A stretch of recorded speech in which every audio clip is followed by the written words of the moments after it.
So many people are concerned about what's happening between now and 2012. My interest is in what happens after that. And what I have been guided to start to get more information about is the nature of the changes that we are creating on our planet. The moments of choice that are pivotal for us in terms of the quality of that experience after that. We're not going to destroy this planet. She is a very powerful being. And any species that has gotten off balance previously has had to be adjusted in order for everything to still be in balance. That's not a threat. There's no plan afoot to annihilate half the human population because we're getting out of control here. That's not what I'm talking about.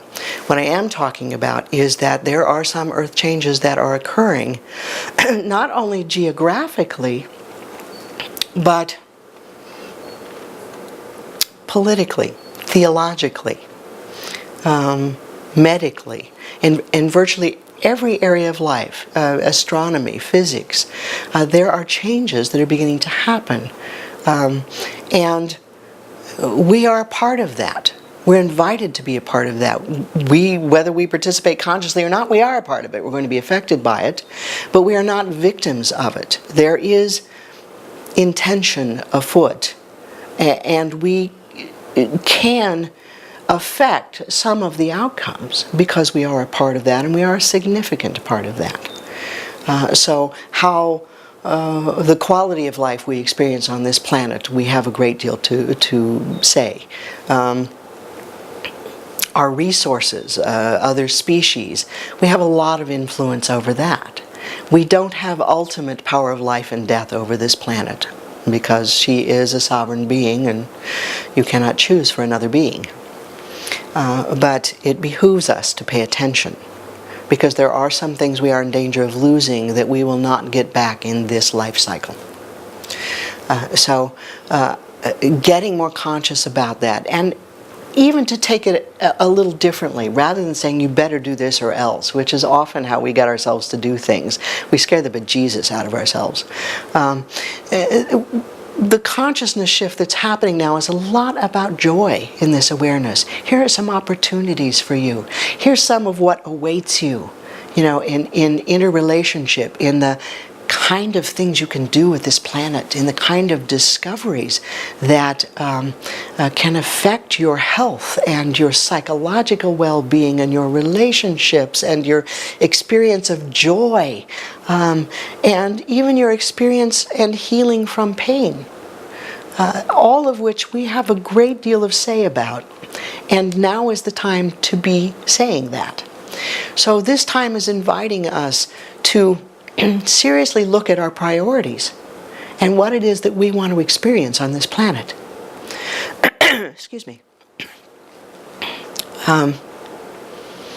And we do make a difference, and we are not alone,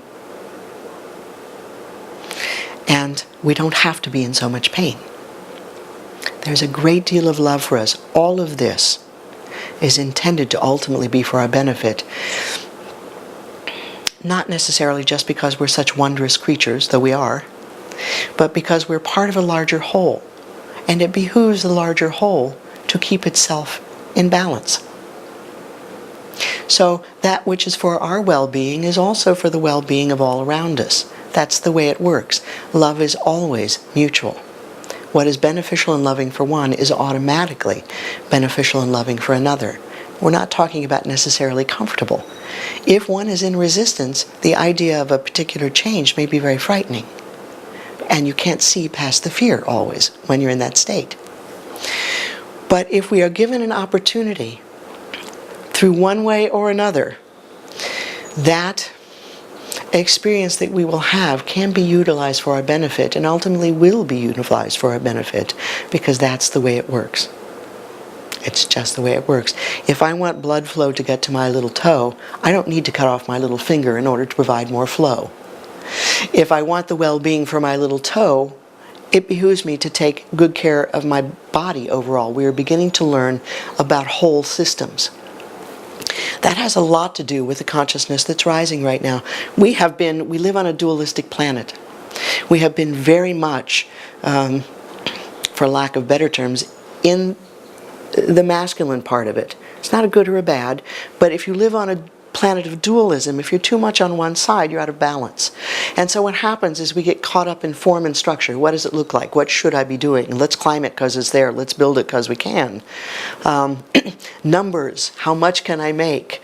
How far can I go? More is better. Those kinds of things are structural form, i.e. masculine concepts. What's happening now is the rise of the feminine, not to take the place of the masculine, to take the side. Those energies are involved in how does this benefit the whole? In relationship, in unity, in holism, in quality of life, not just quantity, for happiness. So those kinds of things, the purpose for something, why am I doing what I'm doing, what's important to me, all of those things have to do with the feminine. And when they're put together, it's a complete package on this planet. I know what's important to me and what I'd like to do, and here are some things I can do to get there. And the parts that are not up to me, that's where me being part of a larger whole becomes beneficial, because I don't have to do it all. One only feels one has to do it all or overcome other obstacles or overpower other people when one is busy feeling very alone and very frightened. So a lot of the greed, etc., and out of balance that we're seeing, imbalance we're seeing on this planet, is due to that fear and sheer habit. Now the consciousness is wiggling its way in there enough that there is some opening. And people are starting to wake up and going, I don't think I like this. I think I'd like something different. Is that possible? People are at the is it possible stage. Many people are a little beyond that, but as a whole, that's generally where we are. And what I'd like to say with my work is, oh, you betcha. It's not only possible. Let's get to it. So that's what journey work is.